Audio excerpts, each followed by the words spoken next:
Hello, I am Charlene of the Rainbow Frequency, and I have two screens going, and I, against my better judgment, have this amazing rainbow aura on my Instagram channel's screen. So that's going to be really distracting because it's so excitingly beautiful. But anywho, today we are having, if you're watching this currently, again, these things are timeless, so you can watch them whenever. But today we have a black moon, which is when there are 2 new moons in 1 month. And it is a new moon in Taurus along with a solar eclipse. You know, these things to me are not random things that happen around us. You know, a lot of people out there don't really pay attention to the astrological events happening. But to me, it has been this ongoing sense of there's a scene in The Dark Crystal where, and I'm horrible with names, but the Gelflings are talking to the wild witch woman that has this crazy astrological device, and it has all these gears that come together. And basically where I'm going with this is it's been feeling like this ongoing in the last couple of years, like recently. Well, no, I'll say first I felt like a racehorse pawing at the gate, ready to go, but I felt stagnant. And I wanted to move forward. I knew that we were going to, but it just wasn't time, and it was driving me flippin' nuts. Then it felt more recently like the dominoes had tipped and they were starting to all fall into place the way that they were going to, so that things could come into alignment for us to be able to move forward. You know, like those gears and all the cogs and that giant crazy ass astrological device, or if we are a collective, you know, all the parts and pieces coming together so that there could be the bridges, pathways, connections, meeting points. You get where I'm going. So that it could happen. Recently, in the last week, it has felt like we've been in a vice. Like, holy cannoli, how the hell am I supposed to endure anymore without cracking? Because, sorry if that was really loud. Matilda is like, what are you doing, lady? Yeah, I came to you in my bathrobe, raw. Let's just talk. First thing in the morning, because for me it's first thing in the morning. For you, I don't know. And I say hello to everyone that's joined me. So far I have one, the rebellious gardener, so thank you for being here. I value all of you and the wonderful connections I've made both on YouTube and Instagram. People might not realize it, but this is a real platform that you can actually network and connect and make real connections if you really use your discernment and sift through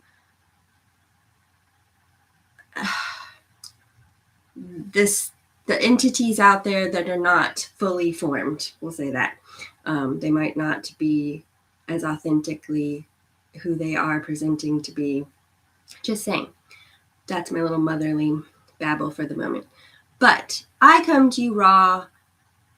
You know, I'm sure I could get more followers and friends if I gussied up and had the girls out, you know, showed a little cleavage. But that's not the attention I want. I want real people who want to listen and build community and connect for more than just superficial reasons.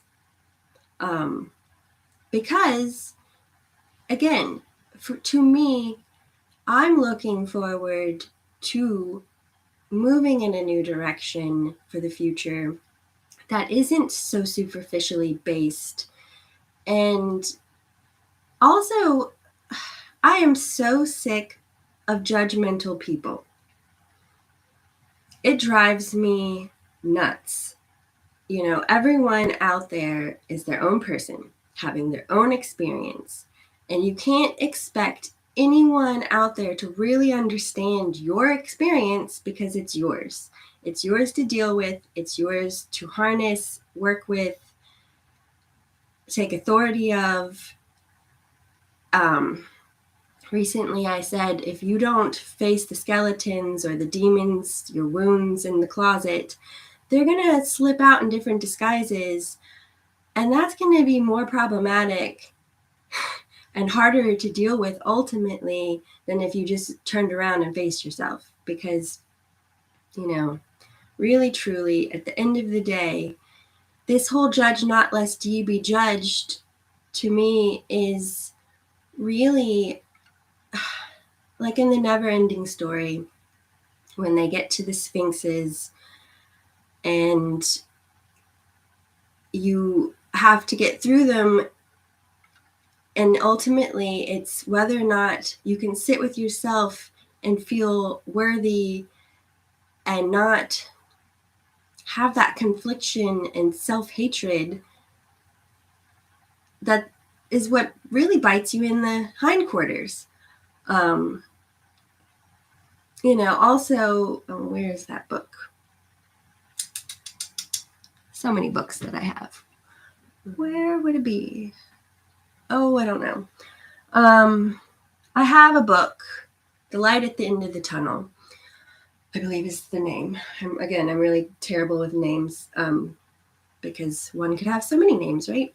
Anyway, Light at the End of the Tunnel is about people who have had near-death experiences, and they talk about what they've learned. And one of the things that really has stuck with me, and then I've watched, I don't know if it was an In Search Of or something, where another person also intimated this information. But at the end of your life, you don't have someone else judge you. You have to sit with yourself, and perhaps you get not, settle down, Matilda. Perhaps you don't get a flash of your life before you in a filmatic, I don't know if that's a word, cinematic sort of version. No, you get to see how you have affected the people in your life from their feelings. And wow, that's a lot. Like one man, he had been a complete asshole his whole life. Like everyone hated him. Hi, Scylla. Hi, New Moon, Goddess New Moon. I'm not going to say hi to everybody, but hello, hi. You know, he'd been a complete jerk. And then he got to see how that made people feel. And when he came back into his body, he had the chance to change his ways, kind of like that Charles Dickens Christmas Carol scenario.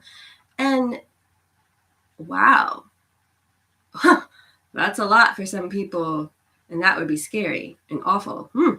So something to think about, like how you make other people feel is something that might be presented to you to ruminate on. Because, you know, I do believe in reincarnation. You might have to work on it the next lifetime. When I was with my dad, helping him transition, the thing I received right when he transitioned was that he could be infinite places at once. It was just this inner knowing. And I'm like, that's wicked awesome.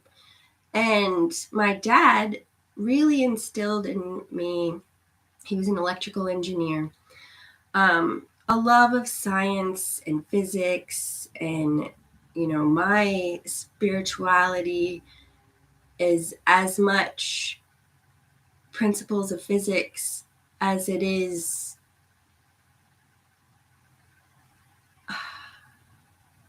Buddha.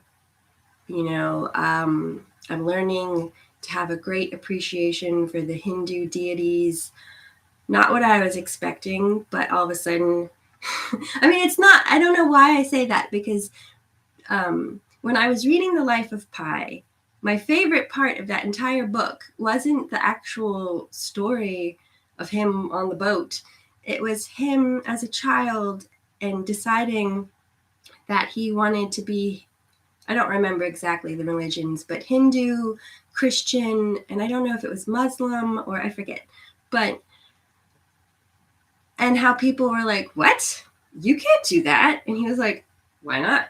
And I was just like, yeah, why not? And that was something that growing up, no, I was not allowed to even watch the cartoon of Dungeons and Dragons.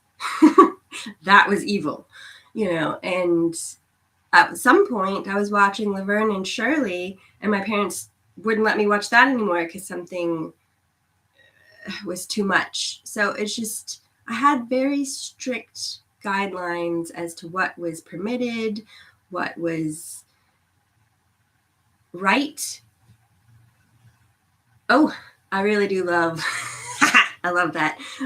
I wish YouTube I could have the rainbow trail. But anyway. And recently, a conversation that I had that has, again, stuck in my craw, something to ruminate on, was this person telling me that they knew a person that out of nowhere had become a shaman, and how they thought it was kind of weird that how could she do that. And it's just like, for me personally, and this was my response, was I was studying Reiki. I'd had experience receiving Reiki. At the end of one of my people that I worked with, I wound up giving back the Reiki to her before I was even trained in it, because I knew she needed it more than I did. And from my heart, I was just like, I'm good. She's really helped me. I wish I could give it back. And I did. And I was like, whoa. And she was too, equally like, holy shit, how'd you do that? And that's when I went to my Reiki teacher and I was like, I need to remember how to do this. So I was training, and in one of my meditations early on, my guides came. I sit at a campfire a lot of times, and really, in a way, I'm the campfire, and my circle is feeding me their love and support and energy, and it's just our meeting point where I can sit with them. And I suppose, in a way, it's easier to not be face-to-face to talk to people. I do that with my son a lot. We'll walk, and he'll talk endlessly, whereas other times I can't get him to talk. Like if we're face-to-face sometimes, he'll clam up. But anyway, I'll sit there at the campfire, and like they started painting my face. They started giving me tools. And I was just like, no, I'm studying Reiki. I'm not a shaman. Even though in my 20s, and I've said this before, I went to a psychic for a reading, not thinking she would say this at all. And she told me I was going to become a shaman. Now, looking back in my life, I have always wanted to be a shaman. I was just told that it wasn't allowable. I have always been what I am. It just was something I shoved away because people didn't understand me, didn't like it. Again, I wasn't allowed to watch the cartoon Dungeons and Dragons because it was evil. So me wishing more than anything to be this magical sorceress that dispensed advice. I even wanted to be Lucy in the Peanuts, but everyone hated her. But yeah, I'm like, oh, I like that. I like that job. And then, and this is a bunch of random stuff, but I remember as a little kid, like in kindergarten. I was a unicorn. Tell me I wasn't. I was a unicorn. And then one day I was sitting atop the slide and I looked out into the woods around me and I realized that there weren't any other unicorns out there. And so I should give it up because I wanted to fit in. I wanted friends. I wanted connection. So I became a cat. Yeah. And boy, man, I still would love to have a tail in real life. You know, like seriously. Yeah, I need that tail. But I mean, I'd have so much better balance if I had a freaking tail. So would Matilda, man. No, she's good. Just kidding. But I do love a dog with a tail. I hate it that she doesn't have one. But again, babble. This has been a week from hell for lots of people out there, not just me. But I'm going to tell you my tale.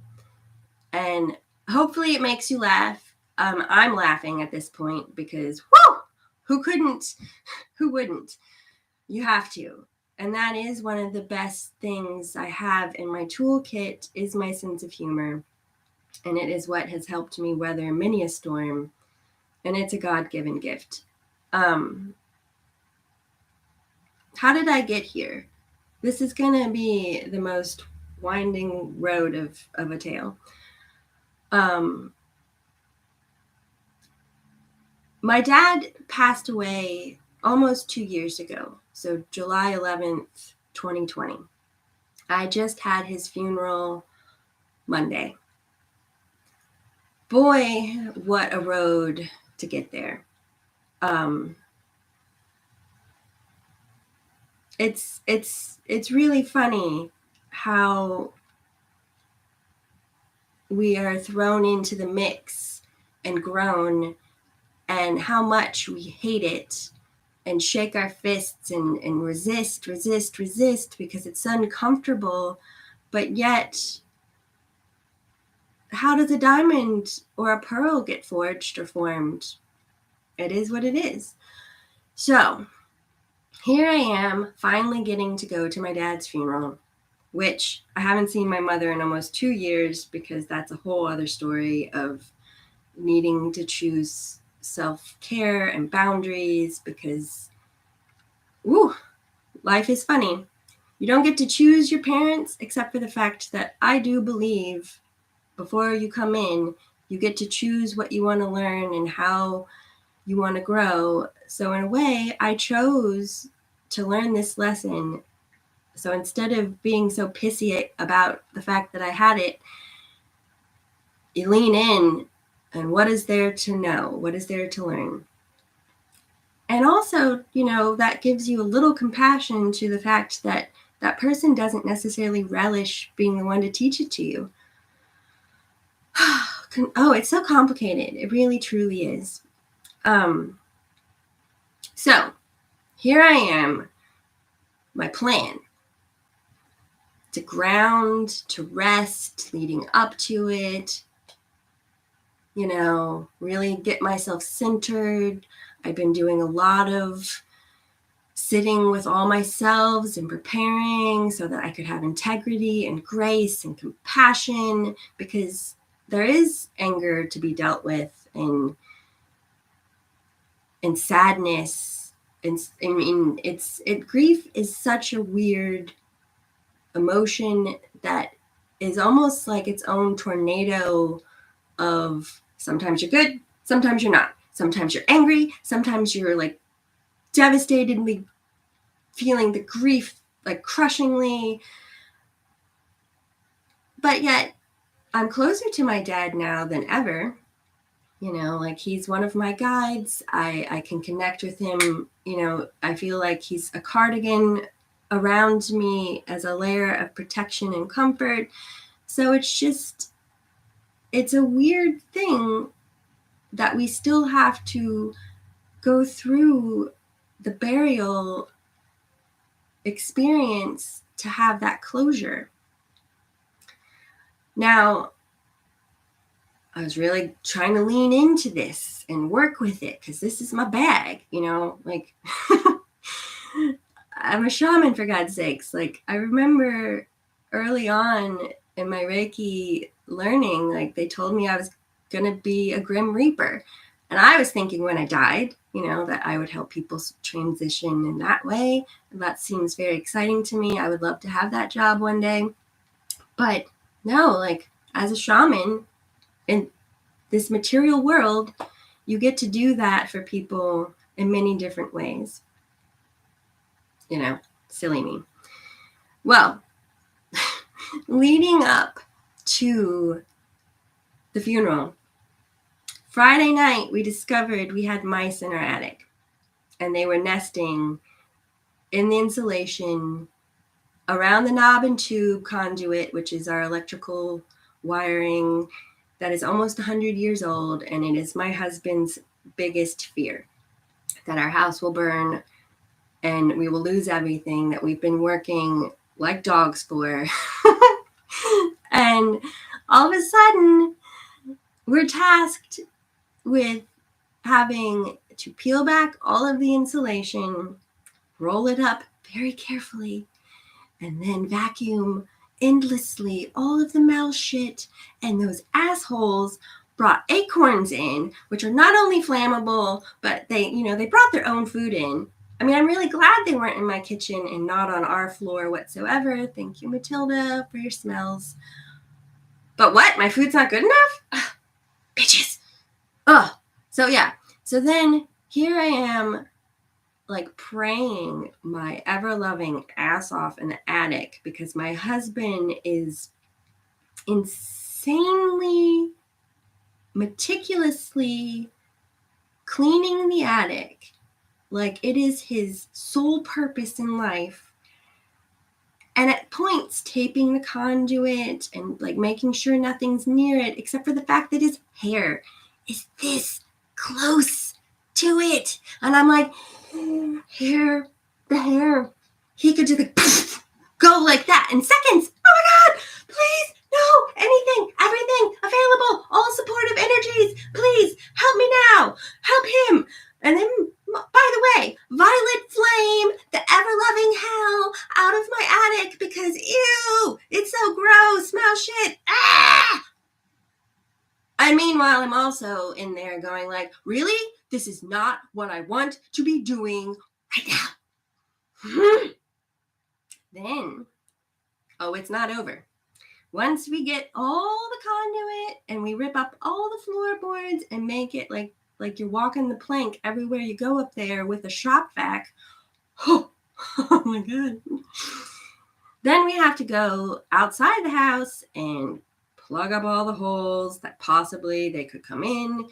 And meanwhile, there's a dove nesting next to one of the holes. And my husband makes me go up there to try to like communicate with it to make it go away. But the dove is nonplussed by us. It is completely chill. And like, yeah, I like you guys. I'm totally cool. Let's hang. So my husband is really trying to foam and block and keep the dove safe, which I love.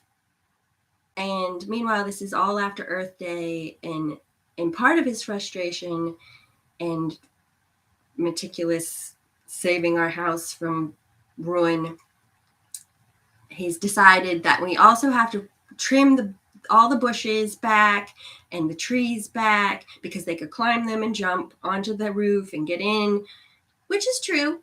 But again, I'm like, really? This is what we're going to do right now? No, I don't want to.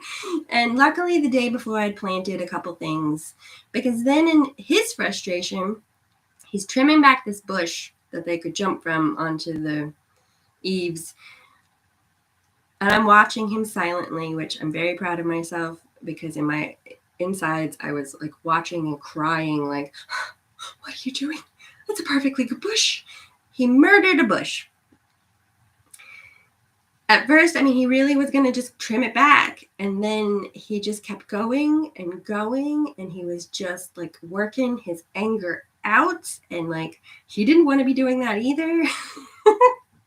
And then he looks at me after it's all said and done, and just like this like nub of a stump that we're gonna have to dig up now. He looks at me, he's like, I'm really sorry. You can put whatever you want there. And I'm like, thanks. Okay, what am I gonna put there? New project. I'll think about that later. But and then we go to clip back the camellias with this archaic tool that it has a string, and I have to hold the pole, and then he pulls the string, and all of a sudden the branch comes and hits me, and I put my hand up, and it hits me in the hand and then breaks my glasses, which these have been glued now twice with super glue or Gorilla Glue. And then my husband puts model paint on them so that nobody can tell. And he looked at me after he fixed them this time. He's like, I don't think they can make it another time. I'm like, oh my God. Oh, my safety goggles / vision.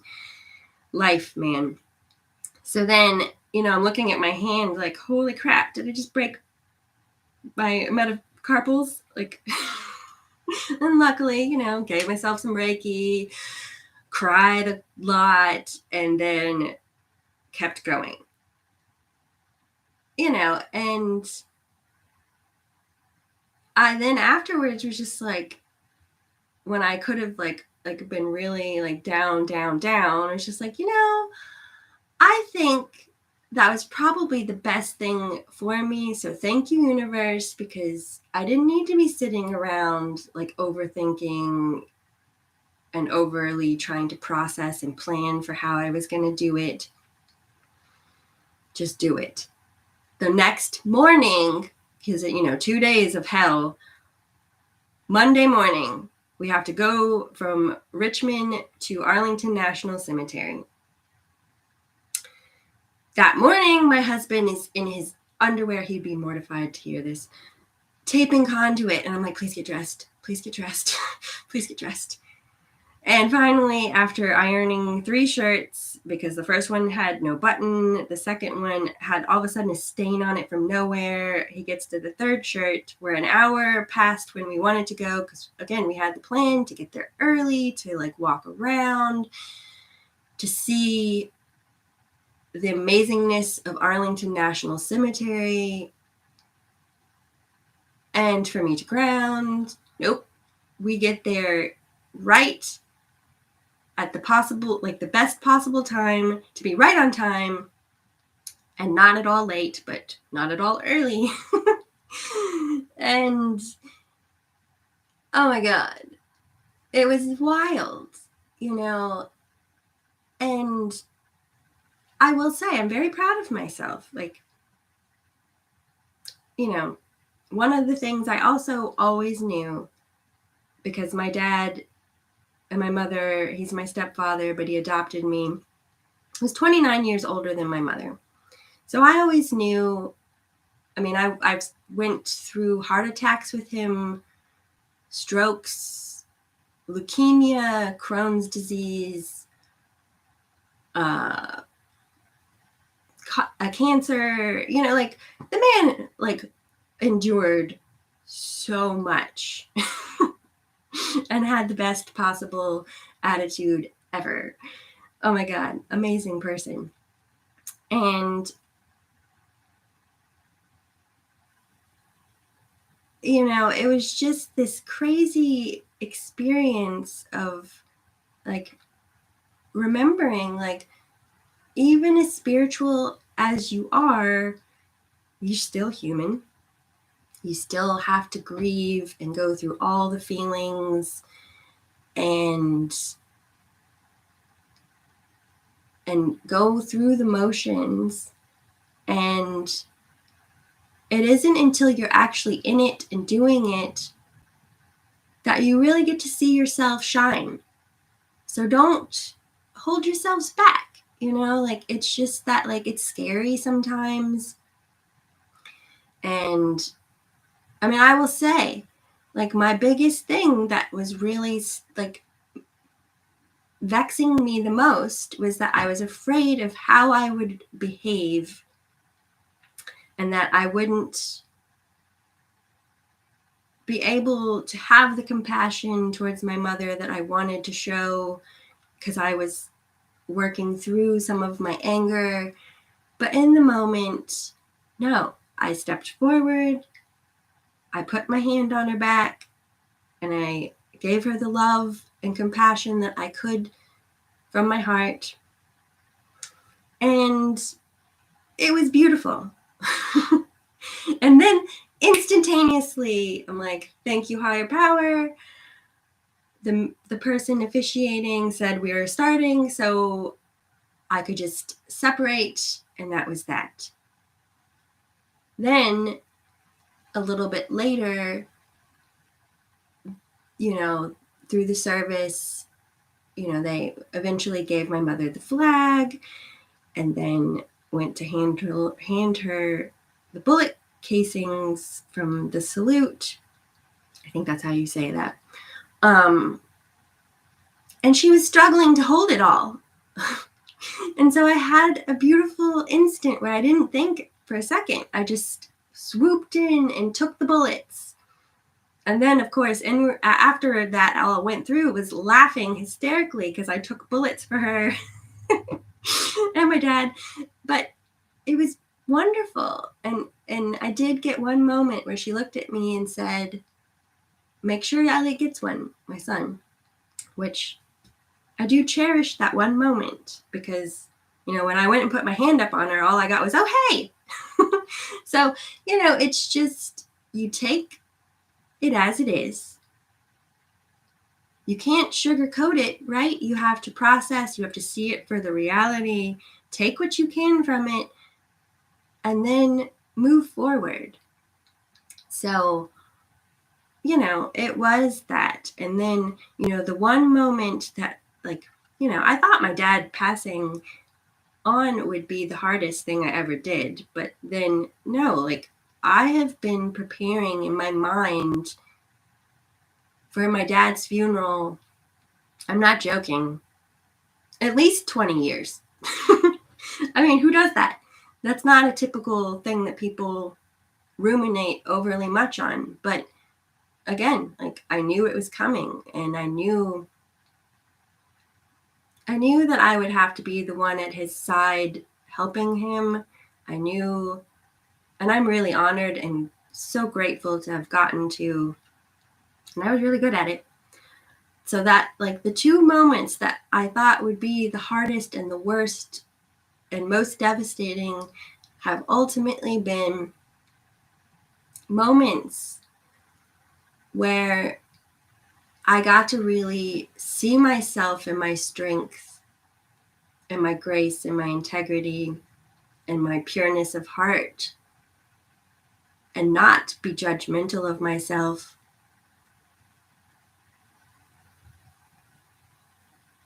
Which is so hard. We are so judgmental of ourselves. And then a lot of times we deflect or displace that onto other people. And it just makes me so mad. I mean, it really does. I mean, everyone's journey is theirs and probably freaking bizarre to them too. And they're trying to accept it and trying to work with it and believe. So why do we look at people and well, who do you think you are? Anyway, yes, Scylla, that is long. I had to walk my father into the hospital in middle school because he was having a heart attack, and my mom had to park the car, so I had to check him in. I kind of did it well, but I was just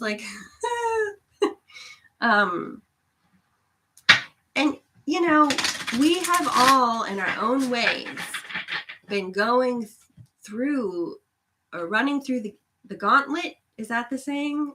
We've had our own versions, trials and tribulations, and coming up against things that have been lifelong fears, or perhaps not lifelong, but decade-long things that we've been waiting to confront. You know, I've said this before, but we'll say it again. You've been processing childhood wounds, teenage wounds, 20-year-old person wounds, 30-year-old person wounds, like depending on how old you are, this has been a period where you're reflecting, working through. If you're doing the work, you're working through some serious shit. You know, there are other people around that are just numbing themselves out, or again, displacing and like looking at everyone else and judging because they don't want to turn around and look in that mirror. Well, one way or another, it's gonna get you. All right, let's see what Emily Dickinson of the Divining Poets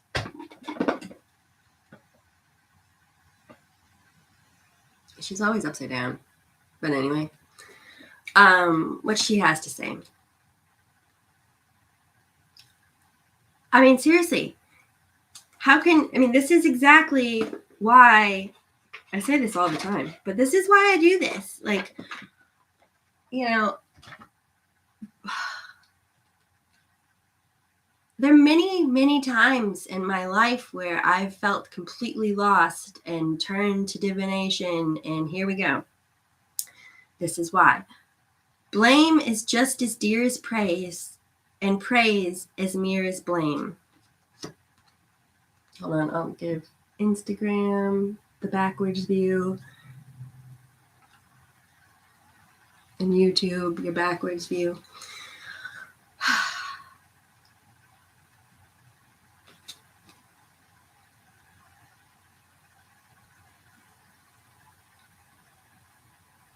Blame is just as dear as praise, and praise as mere as blame. Again, this to me rings back to what I was just saying, where why are we such critics of ourselves? You know, like, we'll beat ourselves up endlessly over sometimes nothing. Or even things that aren't really real. And then sometimes we'll praise ourselves when it's not due because we're deluding ourselves. There's that. And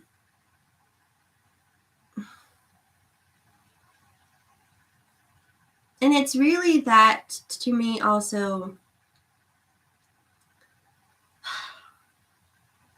balancing your shadow with your higher consciousness, or your shadow with the light, your ego with your higher consciousness, however you want to say this. You don't vilify the shadow. You don't completely get rid of it.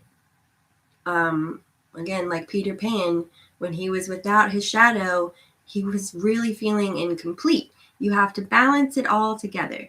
You bring yourself into wholeness by looking at all of your parts and pieces and working with them.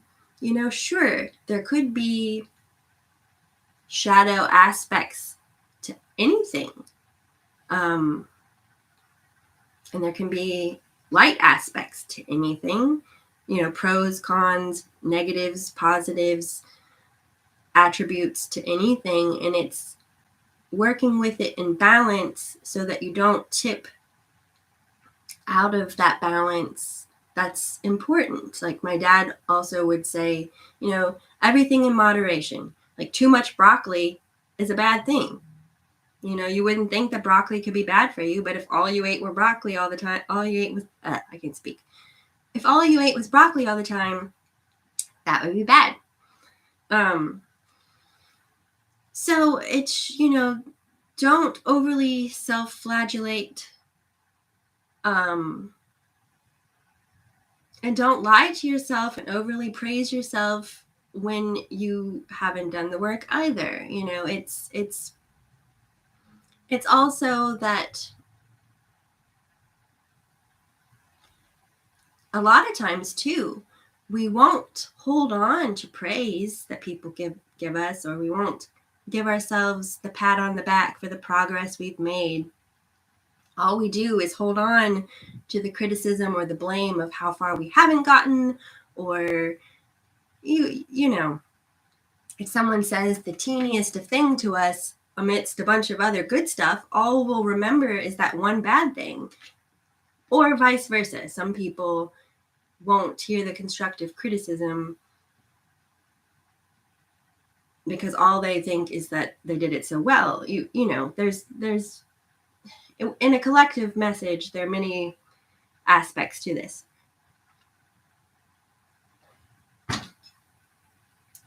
Now eclipses. Okay. New moons, as I throw the cards all on the floor.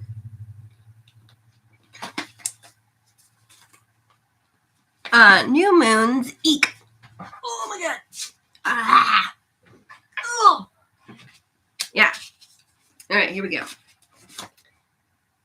New moons are for setting your intentions and for moving projects forward, many things. Eclipses are game changers. You know, we have every year an eclipse season.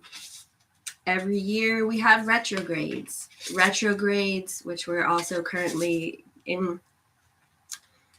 One of my favorite ways of pointing out how to work with retrogrades is think of all the RE words, like revise, rework, revamp, renegotiate, realign. Keep going. Use your own RE words. And eclipses, another one that I've read, I love this description. It's like a sideways elevator. You know, they redirect us. You know, it's that curveball that we weren't expecting to redirect us to where we're better suited. And again, a lot of times people freak out because it wasn't in the cards. It wasn't in the plan of what they were expecting, because a lot of times we think that we think we know what's best for us. We think we know what we want. And then the universe, God, he's like, you don't know, you know. And when you can, like, when you are type A control freak, it's really hard to let go of trying to maintain that sense of control. All right, bottom of the deck, Ace of Pentacles. The adored God, divine blessings, drives away evil spirits, rules agricultural production. All right, these, the Angel Tarot by Travis McHenry. All right.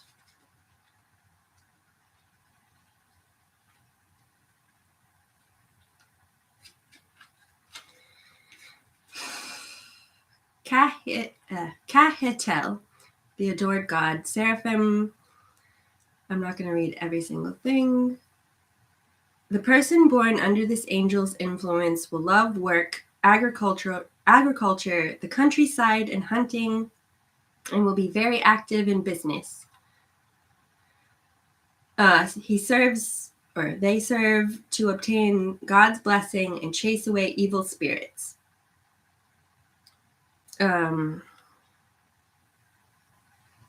Anyhow.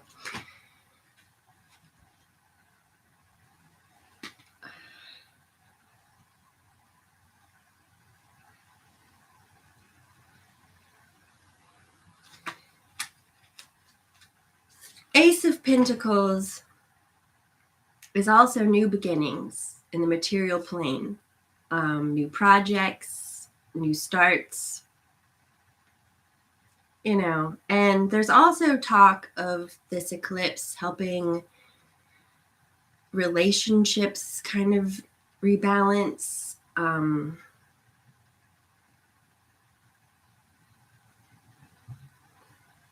So I like to think of it, if you combine the traditional meaning along with this, like serves to obtain God's blessings and chase away evil spirits. Drive away the old energy that was causing us to be stagnated, holding us back, draining us, sweeping that out.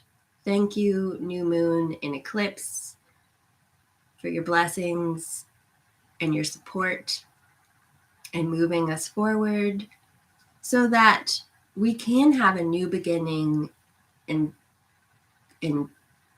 start taking steps on the path that is better suited to us to make long-lasting, beneficial progress.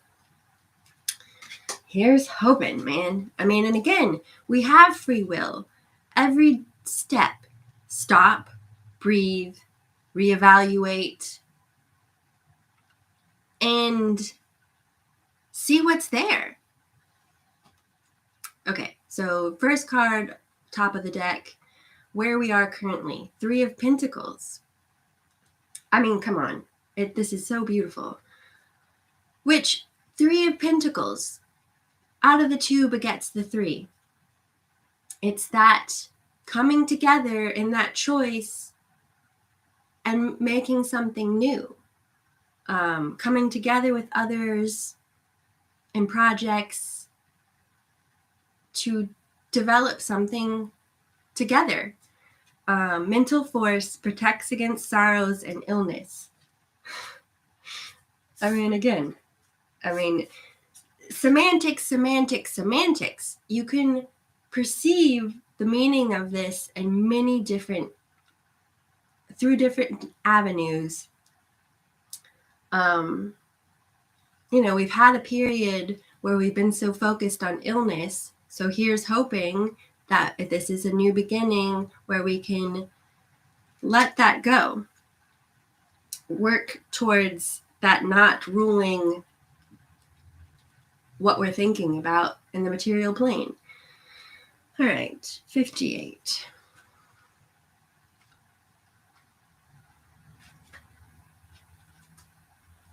And we've been so polarized against each other, judging over so much, that hopefully with this eclipse we can shift forward and not being so polarized against one another.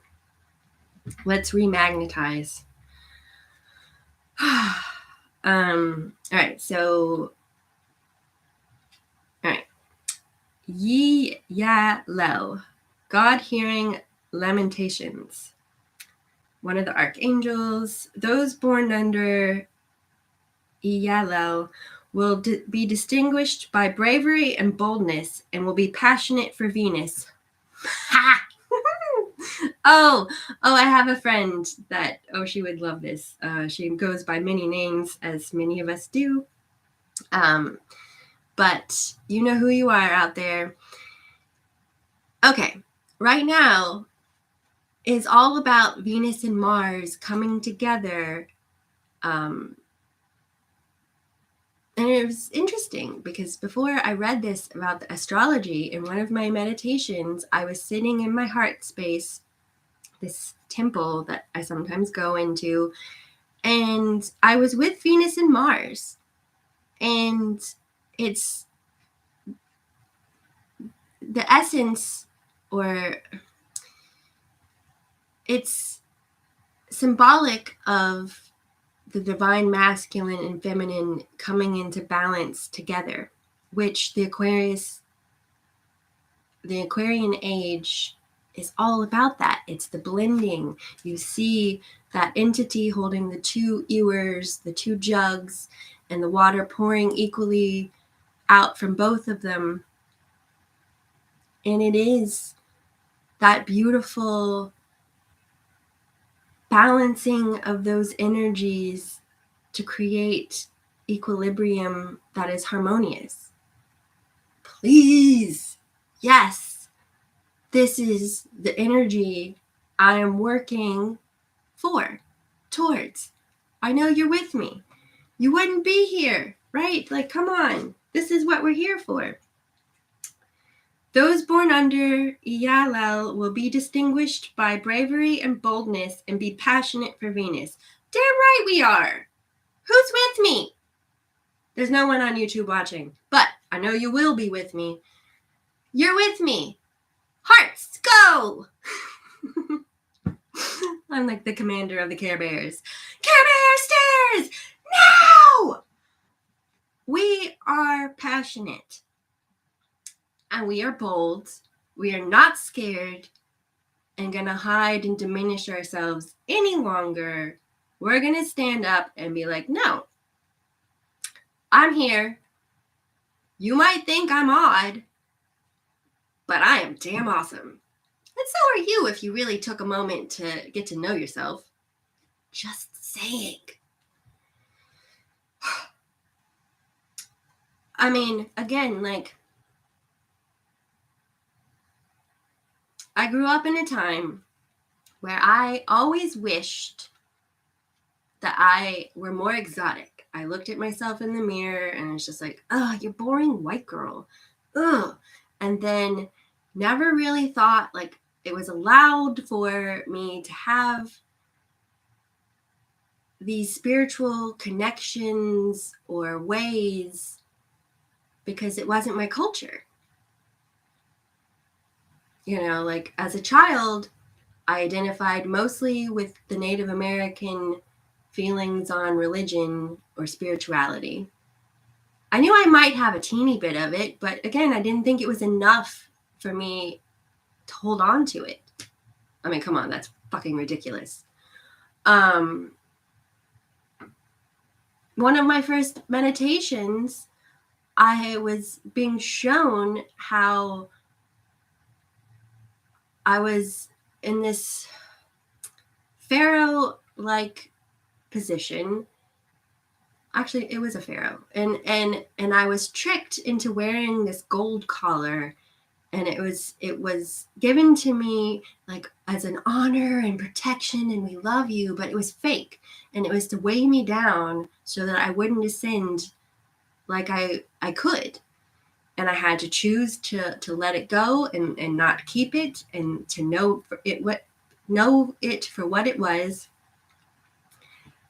And again, I was just like, whoa, that's weird, you know. And then later, you know, looking at my blood, I realized that there is practically an entire world's worth of nationalities, races, peoples in my gene pool. And to me, I know I've said this before to you if you've followed my channel a while, but to me, this is something really important. None of those fractions of percent are any less valuable or important to me than the ones to the fractions of the countries that are more prominent in my DNA. Like, I don't value just because I have more European blood than my indigenous peoples. No, I don't look at it that way. And the fact that other people judge each other by how much or how little they have of something in them and how much they are allowed to access it. What are we doing, people? You know, and it's funny because, like, it was a beautiful discovery. You know, I know so many people don't think that you should do these, like 23andMe. I did it originally because I wanted to see if I had the celiac marker, which was also another starting point for my spiritual journey because I was throwing up all the time and I wanted to figure out why. It's another podcast or whatever we call these things. Anyway,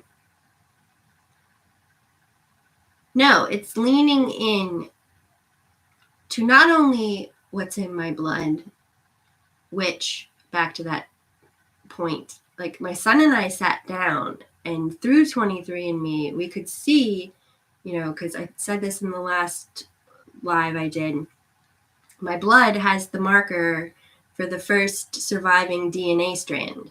So I got to look with my son and see how our people, where they started, their origin point, and then how we migrated across to where we are now.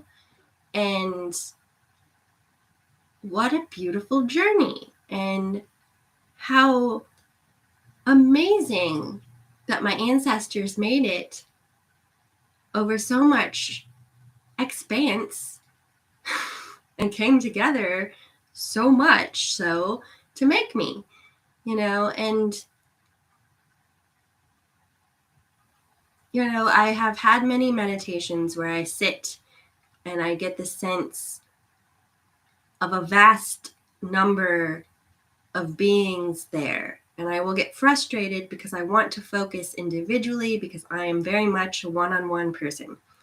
But the whole point of it is to connect to the vastness of the number of the entities available to support me in that oneness. Another time I had a meditation and Pachacuti came to me, but in the form of my Uncle Richard. It made me laugh my ass off, and we had some inside joke moments and just him being silly, which he was really he was an amazing man that had a lot of strength and wisdom and power, but yet could be so silly and lovely. And that was a beautiful balance that most people can't master. I mean, he was a principal of the American schools, so, he could wield some strictness, but at the same time, in such a fun way that, so lovable. And in that meditation, it was communicating, stop trying to compartmentalize and figure out who's who, because we're all one, and it doesn't really matter. Because again, with the number 3, we'll get back to the reading. The number 3, when you get to that product, you don't compartmentalize the pieces. You just enjoy the end result. Anyway, okay, next card. Our challenge or obstacle, the 3 of Swords. And it's a second, 3 of Pentacles, 3 of Swords.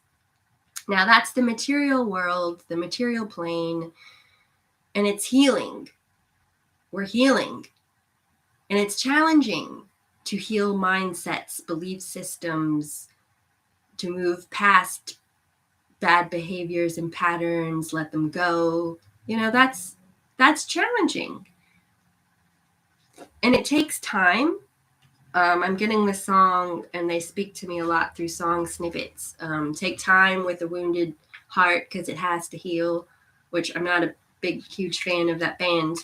The Take Time with a Wounded Hand is the original line. But yeah, take time with a wounded... I mean, yes, we were speaking of the material or mental plane, but they're all connected. Our heart gets affected by our minds. A lot of times our minds can damage our heart more so than what's actually going on in the material plane. Anyway, so 3 of Swords, the quickly forgiving God. This angel provides cures for illnesses and helps you to obtain the mercy of God. Rehael rules over health and long life and influences paternal and filial love and obedience and respect of children for their parents.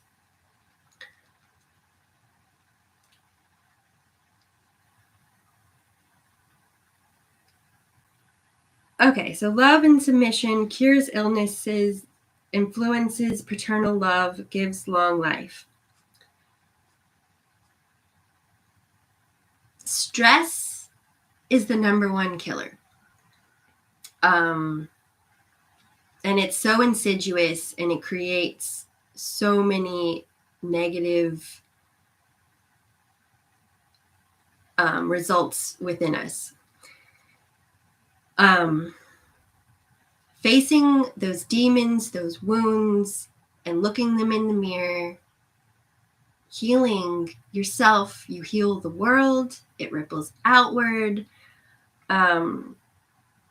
It's that really, this is the time to look at things in the eye, do your best to forgive yourself, forgive the situation, thank the situation for the lesson available to you, maybe ask to have help in learning that lesson if you need, but the time is now to heal.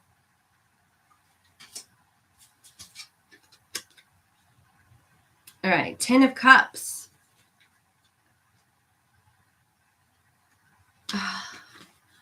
Ten of Cups. I mean, I don't want to pick favorites, but it's one of the best cards to get in tarot. I mean, I personally, again, I don't like to pick favorites, and I love the Death card. I don't look at the Death card and shy away. A lot of people might not enjoy the Three of Swords because it is painful to heal, but beautiful once you do. All right, so 10 of Cups is that happy ever after, joyous emotions, rainbow blessing sort of energy. God, master of the universe, divine warrior, confounds the wicked, brings victory and peace. Hallelujah. One born under Hayayel's influence will have a lot of energy.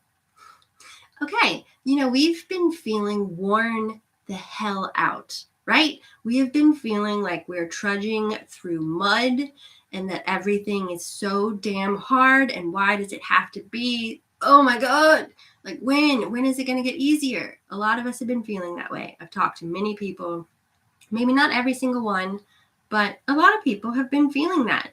So to know that we're going to shift and the energy's lightening and it's going to get easier and we're going to be put somewhere new. And yes, anytime you're somewhere brand spanking new, it's going to be a little confusing, perhaps a little challenging to get adjusted. But don't you want to be somewhere new? Yes. All right. One born under Hayayel's influence will have a lot of energy. They will love the military and be distinguished by bravery, talents, and actions. Hayayel confounds the wicked and provides deliverance from oppressors.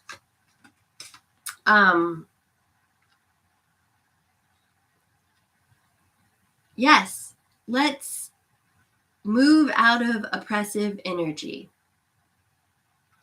Let's create a new foundation, new structures that are more stable, where we can rebuild and regrow. In farming, you have to rotate your crops, you have to rotate your fields, you have to rework the soil, you plant the seeds, you have to be patient. You can't, you can't check the progress of your carrot by pulling it up, because then you stop it. So it's just that keep going, keep doing the work, because it's going to lead towards a more joyful, emotional experience, which the heart is what rules them all. I mean, not that, again, I'm not going to say I'm picking the heart chakra over the root chakra. I mean, really, they're portals to each other, right? So,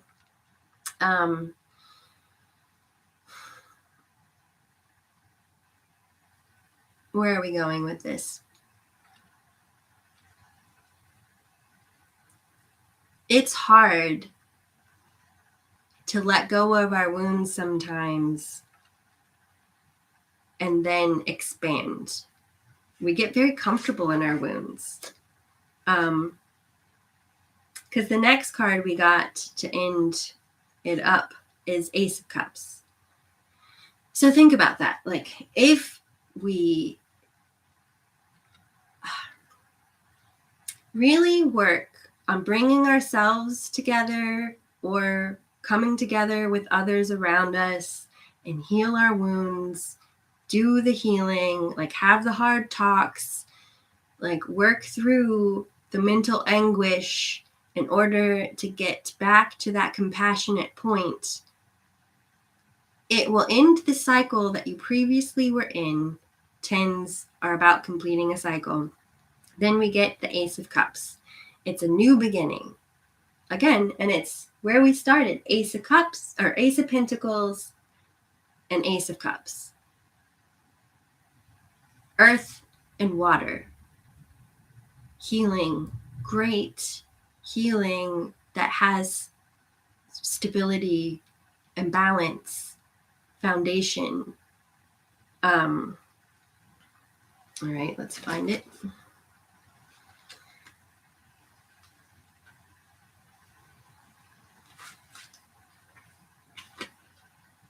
Okay.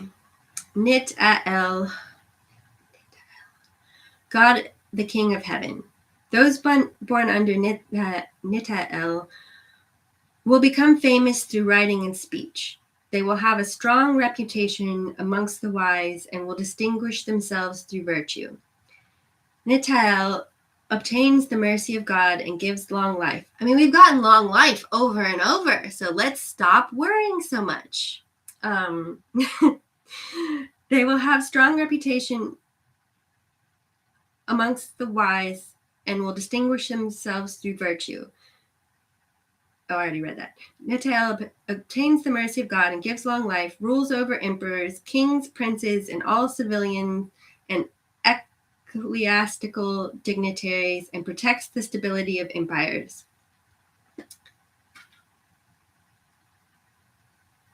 We're all equal.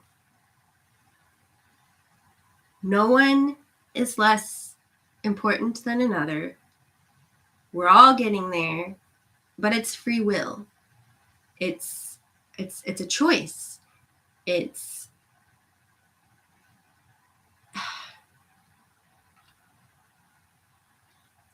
You have to work with yourself, for yourself, but also equally the environment that you're a part of. It's the balancing the ego. Again, it's not all about you, but it shouldn't never be about you either, you know.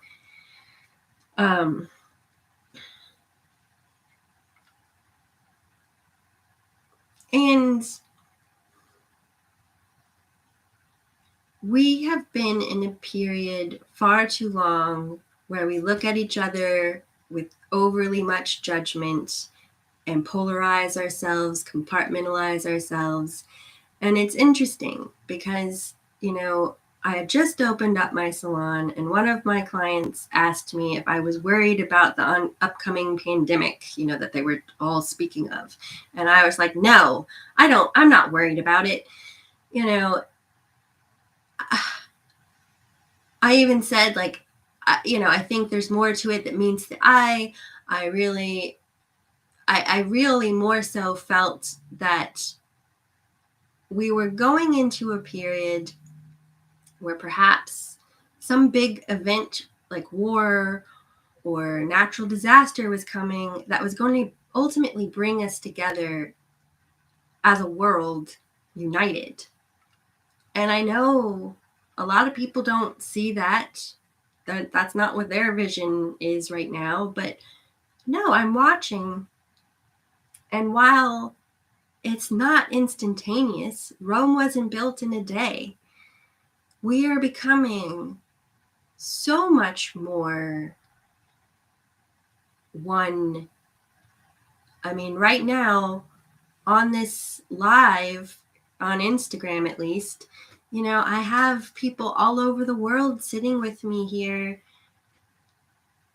holding space, sharing dreams and wishes together, wanting to heal, wanting to grow. And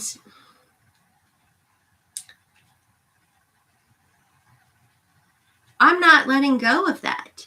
If anything, I want to light that bitch up and make it bigger. Like if we're talking bonfires, like let's come together and take all of that fire and make an epic bonfire, ideally maybe on some fabulous beach where we glow hard and long lasting, right?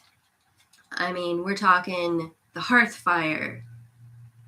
We're not letting that go, right? No, this is our world, our home. And don't we all really crave that sense of family? I mean, a lot of us out there, I know, have had challenges within that arena, and we want our soul tribe. We want that connection. And we want it to be real. We don't want somebody giving us false praise or false love. We can feel that that's not real, right? All right, so let's close it out because I have to get dressed because I do have to work today. But I love coming here and spending time with you all and, like sharing my experiences, because I know from talking with other people that it's getting to laugh together through those moments and like high-fiving that you made it. All right, we're gonna just open up the Tao of Pooh. All right, one day when Christopher Robin and Winnie the Pooh and Piglet were talking together, Christopher Robin finished the mouthful he was eating and said carelessly, "I saw a heffalump today, Piglet." "What was it doing?" asked Piglet. "Just lumping along," said Christopher Robin. "I don't think it saw me." "I saw one once," said Piglet. "At least I thought it did. Or only perhaps it wasn't." "So did I," said Pooh, wondering what a heffalump was like. "You don't often see them," said Christopher Robin carelessly. "Not now," said Piglet.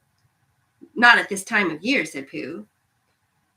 "That's what a heffalump is." So Pooh and Piglet decided to capture one. The plan started out well. Pooh's first idea was that he should dig a very deep pit, and then the heffalump would come along and fall into the pit. And, for a moment there, I was reading this like, where is this going, man? And then it hit me. They didn't even know what they were fearing. They just had to capture it. And first you dig a deep pit, which, in the last couple of years, amidst the fear and the tension and the overwhelmingness, a lot of us, myself included, the first step, dig a deep pit.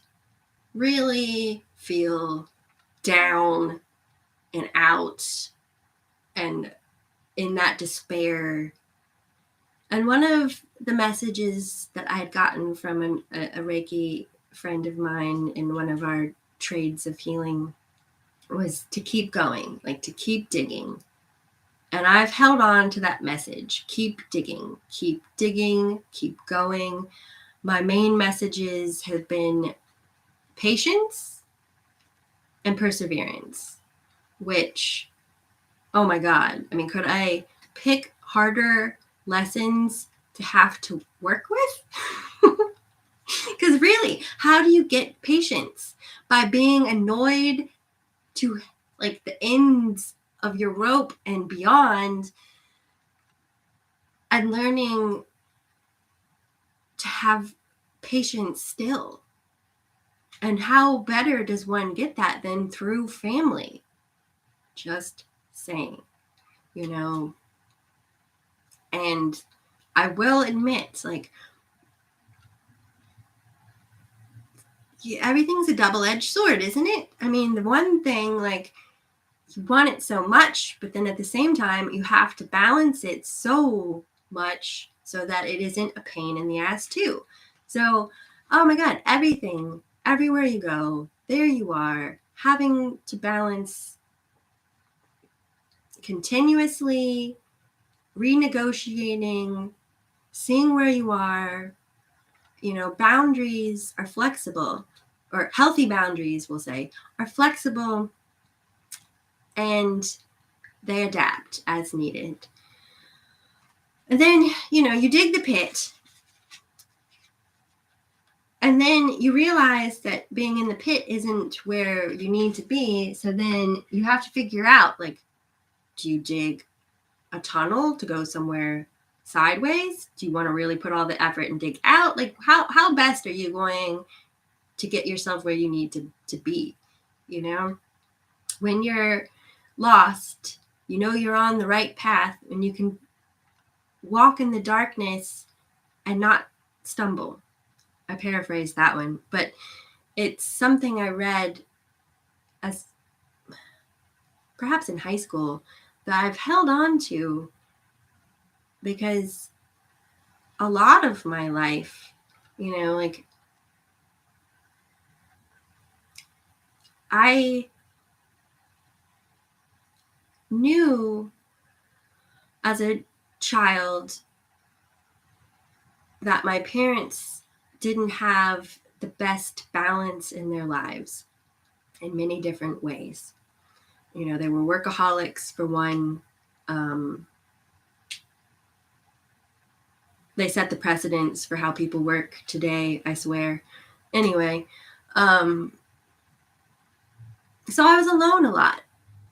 And I spent tons of time by myself in the woods. And I've never once really gotten hurt.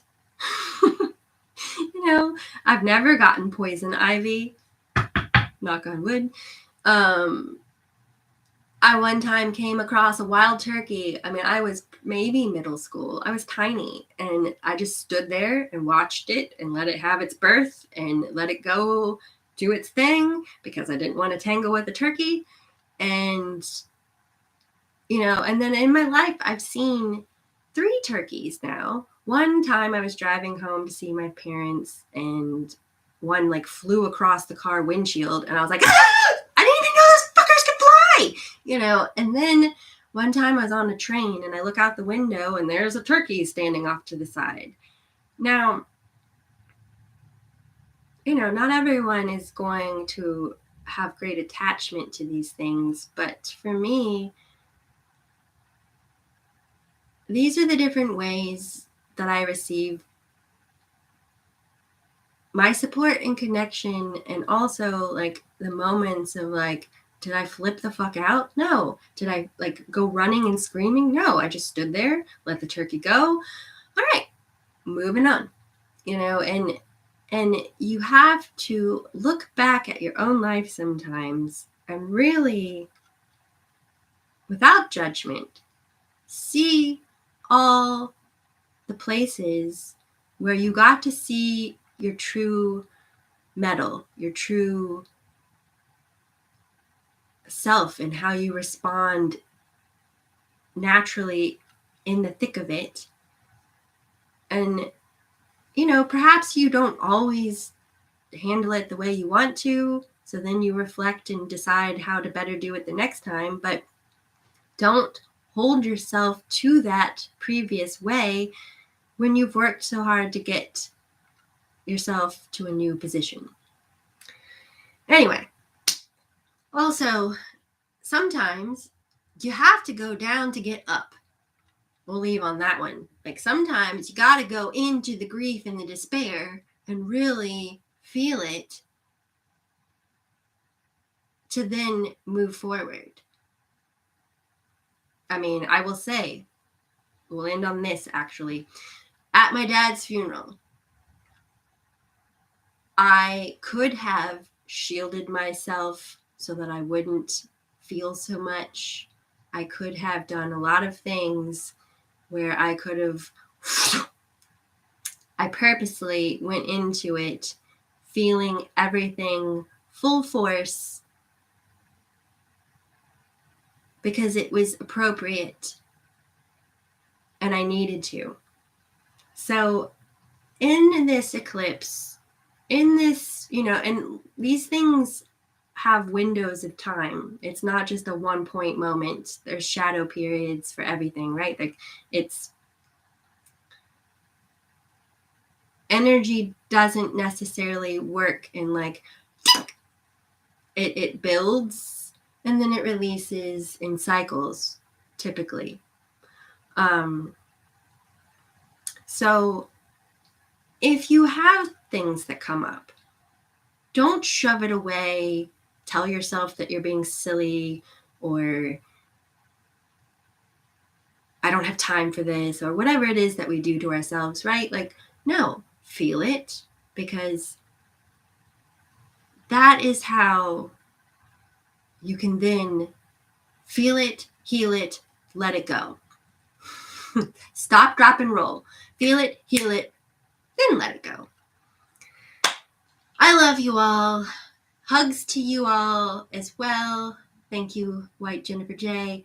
Thank you, everybody. I very much love you all and appreciate you and know you're on your own journey and it's yours to understand and process, but sometimes it is nice to have a friend to sit with. So best wishes, all the love, be well holistically. Go get 'em, tigers. Bye-bye.